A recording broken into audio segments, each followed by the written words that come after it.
Ya, sini. Terima kasih. Ya. Romo RD Frans Kristi Adi Prasetyo, Sekretaris Komisi Kepentingan kali ini posisi.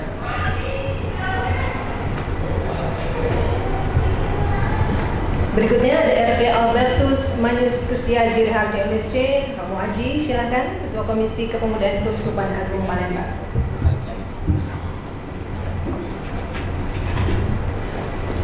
Saya kembali dulu. Monsinyur silakan disampaikan masih di masyarakat. Sudah matang kan Pak? Sudah berkali-kali. Udah berkali-kali. Sudah tidak bisa bosan. Oh, ya. Apa yang menarik di Palembang? Terima kasih. Menarik banyak sekali sampai kita bisa terhitung. Tapi bahwa kemarin saya itu dijemput oleh para siapa mobil. Tapi saya sudah berkali-kali ke Palembang, belum pernah LRT. Pertama kali maka tasnya saya suruh Mbak Suster sebetulnya. Lalu saya naik LRT. Luar biasa karena bisa melihat pemandangan yang indah di kota Palembang ini. Luar biasa, ada itu senang. Maksudnya terkait dengan kegiatan ini, ada yang disampaikan. Terima kasih Mbak Endah. Terima kasih Mbak Endah. Teman-teman media dan juga teman-teman PMK yang ikut mungkin nanti menyaksikan peristiwa kita ini.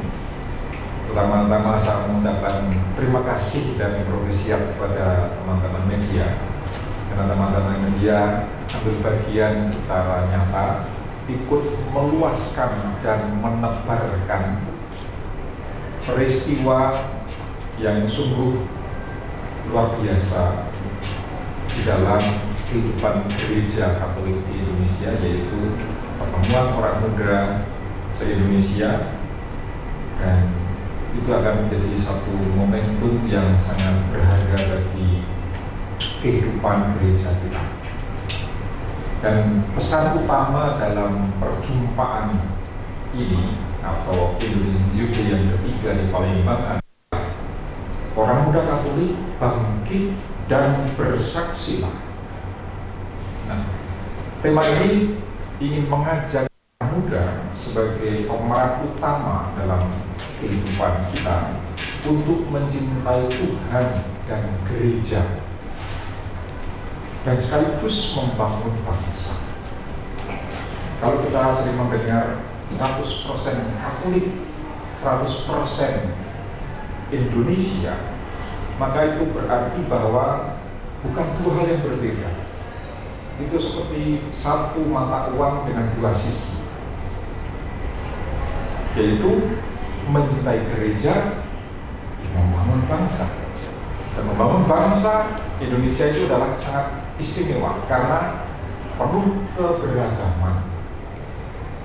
Dan karena keberagaman itulah maka kita mesti berjalan bersama. Tidak lain dan dilakukan cara hidup gereja, cara bekerja gereja, dan juga cara kerja dan cara berbangsa hanya satu, berjalan bersama. Maka pertemuan orang-orang muda Katolik di Palembang ini merupakan sebuah puncak dari dasi. Saya adalah perayaan mau mewujud nyatakan suka bahwa kita semua siapapun dia terlibat dalam membangun sebuah gereja atau sebuah bangsa. Tetapi rangkaian yang namanya puncak itu ada rangkaiannya, adalah peristiwa refleksi di masing-masing paroki atau masing-masing keuskupan dalam melihat realita gereja kita. Kalau saya mengatakan gereja, sekaligus juga bangsa kita. Karena apa? Karena gereja Katolik juga keberagaman, bangsa kita juga adalah keberagaman. Maka dalam refleksi di masing-masing keuskupan itu kita melihat realita bangsa, realita gereja. Dalam aneka peristiwa, ada kirab salib, ada live-in, juga ada live-in di mana yang tinggal di mana di orang tua yang berbeda agama. Ini satu yang sangat luar biasa, bahwa orang berbeda agama lalu bisa menerima orang berbeda agama dalam satu keluarga yang damai dan justru tidak terjadi dialog. Kemudian juga ada live-in di kampung-kampung yang kumuh, atau juga live-in di tempat-tempat terjadi bencana sehingga mereka ikut berpartisipasi, melihat teman-teman muda melihat realita yang itu. Kemudian itulah yang kemudian dibawa di dalam puncak selebrasi di Palembang ini untuk berbagi. Bukan hanya berbagi sebenarnya, tapi saling meneguhkan dan saling menginspirasi. Kita akan lihat nanti prosesnya dalam hari-hari ini, sungguh sesuatu yang sangat meneguhkan kita. Kemudian pada akhir perjumpaan kita akan juga mengakhiri selebrasi ini untuk memantik semangat dalam kita bersama menggereja, sehingga orang muda yang adalah pemeran utama dalam kehidupan kita ini semakin memiliki daya dan energi bagi orang muda untuk berbagi di dalam menjalani kehidupan, di dalam membangun negeri ini. Maka harapan saya IED di Indonesian Youth Day ketiga di Palembang ini menjadi kesempatan bagi gereja Katolik untuk menyadari dan menghidupi semangat berjalan bersama. Dan pada saat yang sama, orang muda Katolik yang menjadi pemeran utama menjadi dalam membangun gereja ini memiliki semangat bahwa kita mau membangun gereja yang hidup dan menarik. Atau kalau bahasa orang muda mungkin menjadi gereja yang vital dan viral. Maka teman-teman yang terkasih, teman-teman dari media dan juga dari UMK yang mungkin ikut nanti serta menyaksikan acara ini, mari kita bersama dengan teman-teman muda yang berkumpul di Palembang ini, kita ikut bersukacita, kita ikut bangkit dan ikut bersaksi bahwa kita telah dipercaya pesan ilahi itu juga senantiasa mau berjalan bersama, bergandengan tangan, menyaksikan peristiwa dan menuju pada gereja yang vital dan viral. Tuhan memberkati. Terima kasih Monsinyur Pius Triana Pratri, Ketua Komisi Keuskupan kami ini, dan juga Uskup Ketapang. Menarik Monsinyur, atau satu kata yang viral, vital dan viral. Ini idenya dari mana? Ya, gimana ya, gereja itu kan sesuatu bukan entitas organisasi yang mati, tapi organisme yang hidup dan terus bertumbuh dan berkembang. Ya, hidup itu kan vital ya. Ya, memperlihatkan sesuatu yang sungguh-sungguh ini tumbuh, mekar dan berbuah, itu hidup. Lalu viral itu ya menarik itu, bagaimana supaya menarik itu kan? Kita mikir kalau teman-teman itu bilang ini sudah jadi viral, artinya sudah terkenal gitu. Maka ya udah menarik itu ya lebih baik dibahasakan ini viral kan. Sehingga semua orang tahu, sampai misalnya kampung-kampung di mana saya tinggal, saya dari Ketapang Kalimantan Barat, itu banyak desa yang masih belum ada listrik, apalagi sinyal. Tapi orang-orang kampung pun sudah mulai sudah viral ini apa itu? Mungkin baik kalau viral itu artinya ya sudah semua orang tahu sudah viral. Baik, terima kasih Monsinyur. Kita juga akan mengetahui lebih jauh lagi mengenai IED 2023 ini akan disampaikan oleh RD Franz Kristi Adi Prasetya, Sekretaris Komisi Kepemudaan KWI. Kamu Kristi, dipersilakan. Terima kasih Mbak Ira, teman-teman semuanya. Seperti yang tadi sudah disampaikan oleh Monsinyur Pius, tema IYD tahun 2023 adalah Orang Muda Katolik Bangkit dan Bersaksilah. Tema IYD yang ketiga ini mengalir dari tema Hari Orang Muda Sedunia yang dirayakan setiap tahun pada Hari Raya Kristus Raja Semesta Alam.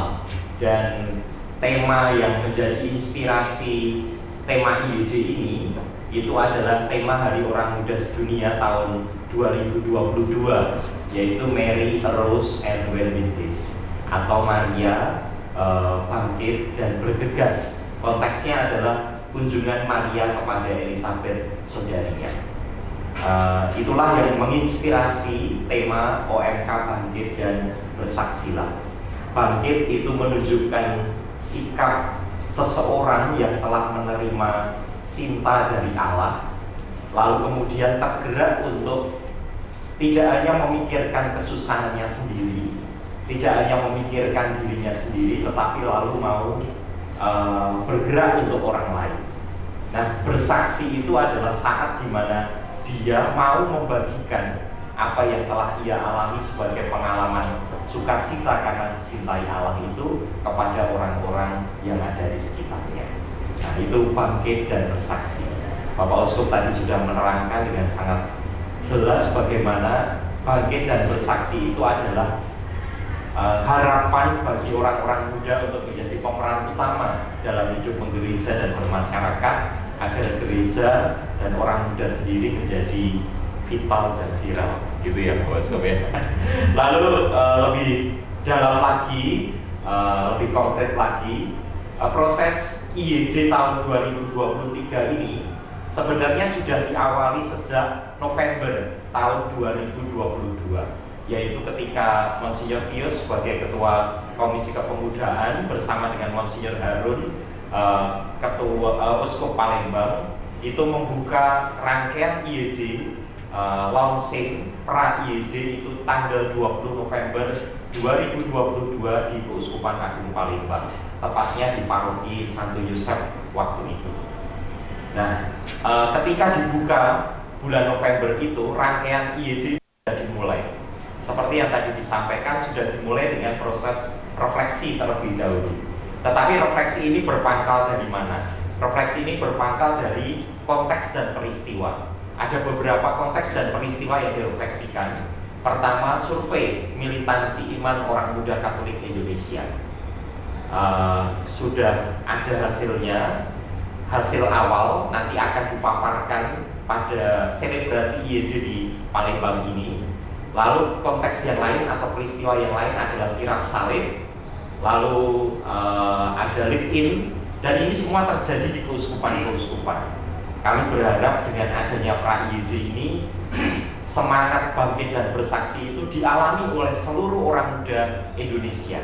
Tidak hanya mereka yang datang ke tempat ini, tetapi mereka yang ada di paroki, di stasi, itu semua ikut merasakan IYD itu sendiri, atau bahkan ikut ber-IYD itu sendiri. Jadi tidak hanya mereka yang datang ke tempat ini.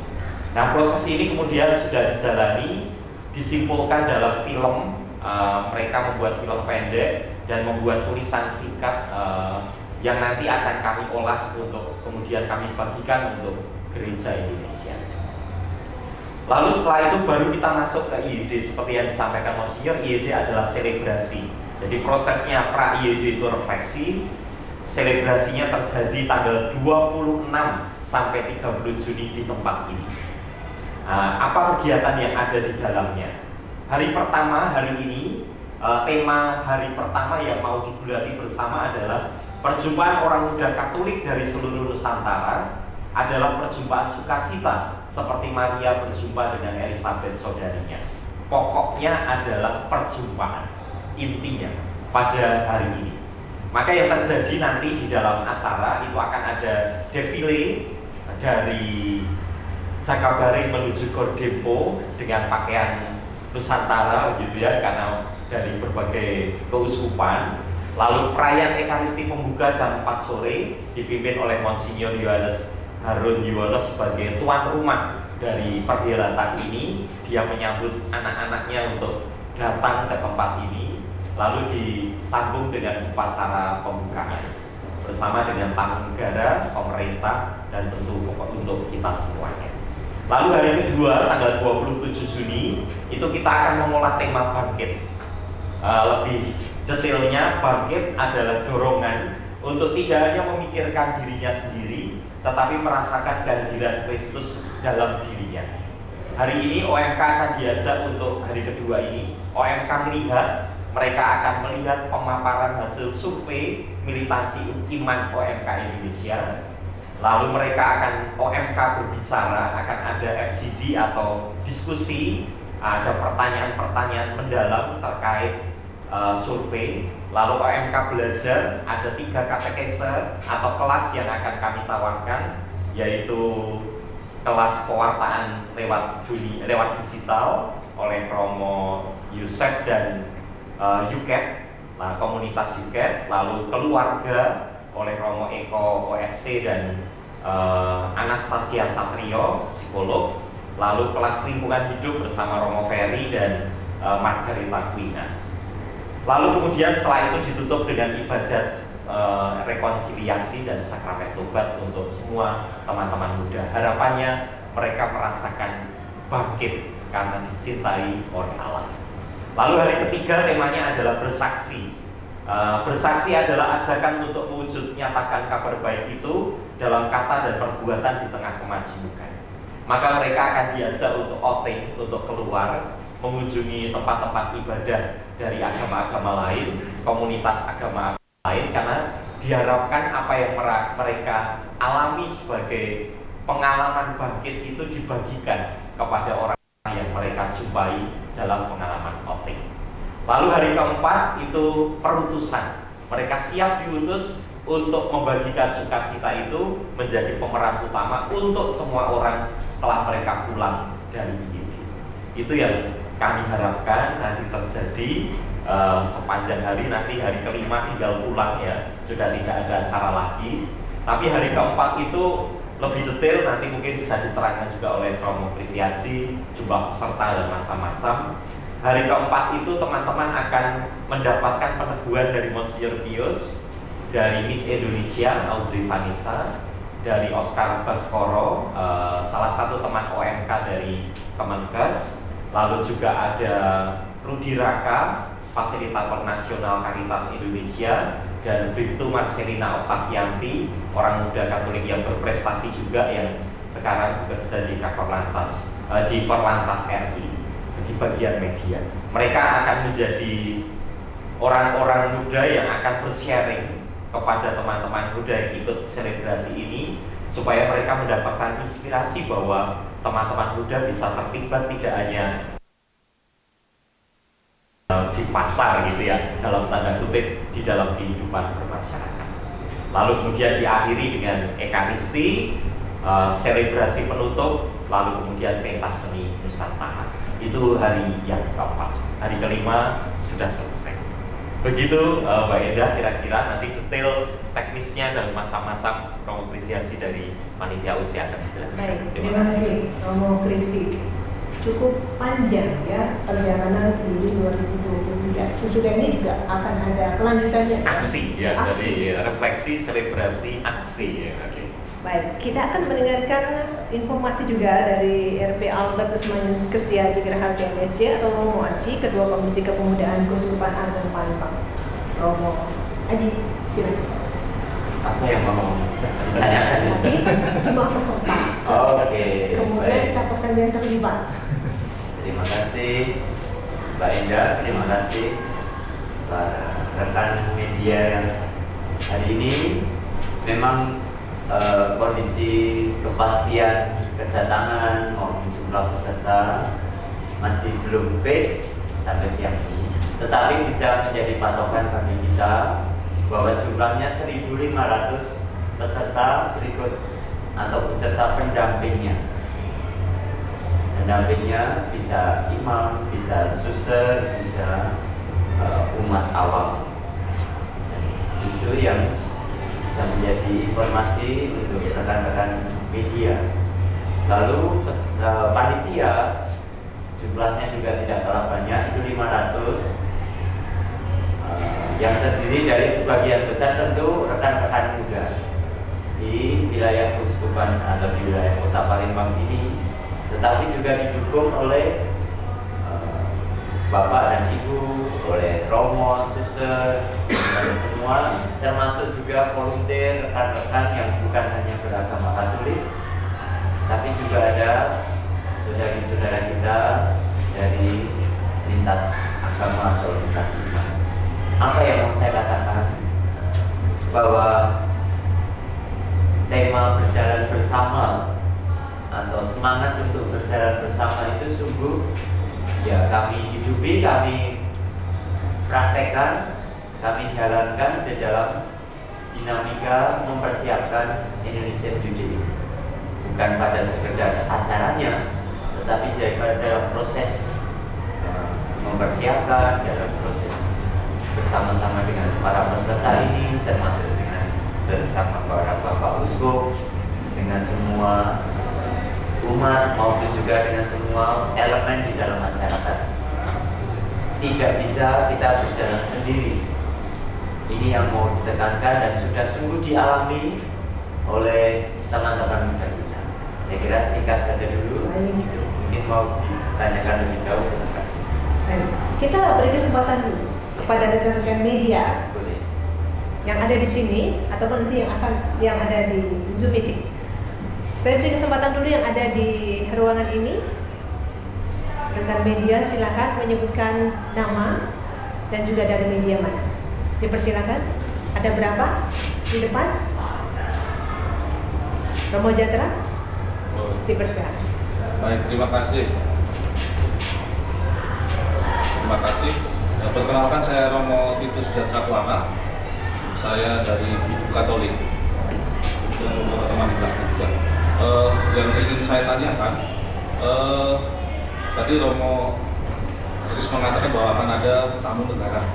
Cuma sampai sekarang itu kami melihat kalau di undangan yang beredar ada nama Presiden Joko Widodo. Tetapi sampai sekarang kami belum mendapat informasi pasti tamu negara itu yang akan hadir siapa. Apakah ada Menpora atau siapa atau memang Presiden? Ini mungkin nanti perlu mendapat penjelasan. Lalu yang berikutnya, tadi ada refleksi, selebrasi, lalu aksi. Kalau kita melihat dari jumlah peserta yang disampaikan oleh Romo Aji tadi 1.500 berikut dengan pendamping, tentu jumlah yang besar. Lalu mewakili dari banyak paroki dan keuskupan di seluruh Indonesia. Kalau bicara soal dana tentu besar ya, Romo. Nah, kira-kira aksi seperti apa yang akan menjadi gerakan bersama, berjalan bersama untuk menjadi bagi bersaksi untuk Indonesia, katakan begitu. Sehingga karena ada juga kekhawatiran dari banyak orang, ini sudah dananya segede ini, nanti balik-balik melempem, hanya euforia di sini, tapi nanti pulang dari sini menggeleng. Nah, ini kan seringkali menjadi semacam dan terdapat kekhawatiran dari umat kita. Sekian, terima kasih. Baik, terima kasih Romo Jatra. Kita langsung dulu. Baik, terima kasih Bapak Yahya, Romo Jatra dari Ibu Katolik. Betul bahwa kami memberikan undangan kepada Presiden RI karena kami membayangkan dan membicarakan juga bahwa ini adalah event nasional. Maka kami pertama memang memberikan undangan kepada Presiden RI, tetapi tentu disposisi beliau untuk menentukan siapa yang akan hadir. Maka beliau menunjuk pejabat setingkat menteri untuk hadir. Nah, dalam perjalanan informasi-informasi baru telah didapatkan. Kepastian yang akan hadir adalah Bapak PLT Dirjen Bimas Katolik Indonesia, Pak Toto, yang akan datang karena beliau mewakili Menteri Agama. Menteri Agama tidak bisa hadir karena sedang ada acara di Mekah, maka dia mengutus Bapak Dirjen untuk hadir mewakili beliau. Kepastian pejabat negara yang hadir baru beliau. Nanti kita tidak tahu dalam waktu-waktu beberapa jam ke depan ini apakah ada penambahan atau ada perubahan, nanti akan kami informasikan lewat publikasi dan dokumentasi dari pihak panitia. Itu yang pertama. Lalu soal pejabat pemerintah, nanti mungkin Romo Krisiaji yang bisa menjelaskan, pemerintah daerah. Lalu yang kedua terkait soal aksi, menambahkan betul sekali bahwa pertemuan besar semacam ini, bahkan mulai dari rangkaian pra-IED itu membutuhkan biaya yang tidak sedikit. Rasanya dalam pendampingan orang muda, salah satu hal yang mau tidak mau harus disebut adalah karena memang sangat dibutuhkan. Tidak hanya untuk sekedar membuat event, tetapi lebih khusus lagi adalah untuk formatio atau pembinaan. Nah, aksi-aksi ini dalam konteks pembinaan iman, terutama terkait iman personal, itu memang tidak bisa kita ukur. Artinya, saya tidak bisa mengatakan bahwa ternyata sudah diutus lalu tidak bertumbuh dan berkembang gitu. Kita tidak pernah tahu, mungkin Tuhan akan membuat ia bertumbuh kapan atau setelah berapa tahun dari momen IED ini, kita tidak tahu. Tetapi secara program, kami dari Komisi Kepemudaan KWI itu akan membantu teman-teman di keuskupan agar orang-orang muda ini bisa menemukan apa yang menjadi minat, bakat, passion mereka, supaya mereka bisa terlibat dalam hidup gereja dan bermasyarakat. Beberapa yang akan kami tawarkan itu proses kaderisasi, ada beberapa. Satu itu kaderisasi kepemimpinan, kami sudah punya modul dan nanti akan diberikan kepada para ketua komisi kepemudaan. Lalu ada kaderisasi untuk para penggiat medsos atau pengelola akun medsos OMK di masing-masing keuskupan, supaya mereka juga terbiasa untuk mewarta lewat dunia digital. Lalu ada pelatihan untuk Startup Weekend Indonesia bagi orang-orang muda yang nantinya punya minat pada dunia entrepreneur. Kami berikan edukasi politik untuk orang-orang muda, para pemilih pemula, bekerja sama dengan Komisi Keras. Jadi memang ada contoh, ini beberapa contoh saja yang kami tawarkan kepada teman-teman pendamping orang muda di keuskupan agar bisa diadaptasi bagi orang mudanya, sehingga aksi itu sungguh-sungguh mereka temukan dalam konteks, ya saya diberi anugerah ini oleh Tuhan dan saya mau memilih sesuai dengan apa yang menjadi passion saya untuk terlibat gitu. Nah, yang sedang kami pikirkan juga bagaimana kami bisa meningkatkan kapasitas pendamping di keuskupan-keuskupan. Ini masih dalam nanti ada semacam kursus pendamping, itu juga masih kita pikirkan. Tetapi yang sudah terjadi tahun ini, kami membuat kampus para pendamping OMK tetapi secara online untuk meningkatkan kapasitas mereka mendampingi sampai yang paling kecil. Karena saya sebagai Komisi Kepemudaan KWI, kami menjangkau semua orang muda. Yang bisa adalah keuskupan. Maka tugas kami untuk meningkatkan kapasitas para pendamping juga dari aksi sesudah ini. Terima kasih. Kemudian mau menambahkan atau masih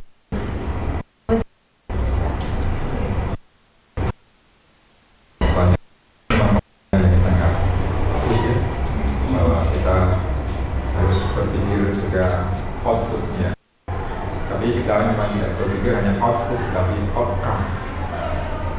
Ketika tadi Romo menanyakan, saya terpikir melihat ini bisa berdiri dengan tegak karena ada kaki. Maka ketika berbicara, bertanya mengenai dana dan juga hasil aksinya apa, itu harus ada 3 hal yang langsung dibicarakan: dana, diri, dan doa. Jadi 3D. Supaya ada hasilnya, semuanya bisa berdiri tegak, gereja bisa berdiri tegak, bangsa bisa berdiri tegak. Sepertinya ada 3 ini. Pertama, dana itu tentu besar, tetapi itu akan menjadi relatif kecil ketika juga dikaitkan dengan diri, yaitu orang muda yang terus-menerus bertumbuh. Tidak bisa kita melihat hasilnya langsung karena pertumbuhan. Jadi proses ini seperti yang kita lakukan, kita alami dalam IED ini. Ini bukan IED dalam arti dari pra dan postnya. Pra-nya itu tadi refleksi, dan itu sepanjang persiapan dan aksi itu terus nanti IED yang berikutnya. Lalu kita rayakan, kita syukur, dan kita tentukan selebrasi. Maka hasil itu lalu diri menyangkut pada orang muda. Nah, itu lalu menyangkut pada, kalau tadi ditanyakan hasilnya atau aksinya, maka di aksi yang bisa, kalau misalnya di stasi atau bahkan di lingkungan ada entah pengurus, entah apa yang mereka mau memikirkan orang-orang yang terlibat untuk temannya. Maka suratnya mengatakan hidup itu ada, bergerak, dan ada. Maka ada pengurus setidaknya di stasi maupun di bawah. Yang kedua, pengurus itu bergerak, bertumbuh, dan kemudian berbuah. Berbuah ya dukung untuk ya kamu di politik, dunia atau di sosial, kemanusiaan dan seterusnya. Dan itu persis sama dengan apa yang menjadi peran dari Komisi Kepemudaan kali, animasi, fasilitasi, koordinasi. Maka pertama, lalu bertumbuh dan berbuah. Itu yang menjadi diri. Lalu yang ketiga, doa yang tidak kalau ini lupa ya, nanti hasilnya hanya karena kasarnya itu menjadi organisasi atau sosial saja. Maka dalam hal ini juga sepanjang kita mengadakan selebrasi ini ada adorasi di kamar, ada adorasi yang itu mengejawantahkan bersama. Jadi bukan hanya fisik, tetapi secara spiritual, energi positif juga sama-sama. Dan bukan hanya selebrasi, bukan adorasi, tapi saya sudah mengirimkan narasi yang ditulis oleh teman-teman, narasi detail acara, rundown acara, bahkan juga panduan outing itu ke 5 biara kontemplatif yang ada di Indonesia, yang selalu saya kenal. Kalau nanti apa yang kenal saya kirimi juga. Jadi dalam rundown itu sangat detail bahwa jam ini datang peserta ini, jam ini ada acara ini. Itu akan menjadi juga bahan doa bagi para biara kontemplatif, karena mereka terlibat ikut dinamika selebrasi OMK yang ada. Dan tentu saja doa itu bukan nanti selesainya selebrasi ini, tentu juga akan terus mereka mendampingi, menemani kita berjalan bersama di dalam doa, sehingga apa yang direfleksikan, dirayakan, dan diwujudkan dalam aksi itu menjadi sebuah proses kehidupan yang semakin lama semakin bertumbuh, berkembang, berbuah, dan akhirnya vital dan viral. Terima kasih, semoga menjawab. Terima kasih, Romo Jatra sudah puas jawabannya. Baik, terima kasih. Apakah yang di Zoom meeting mau bertanya?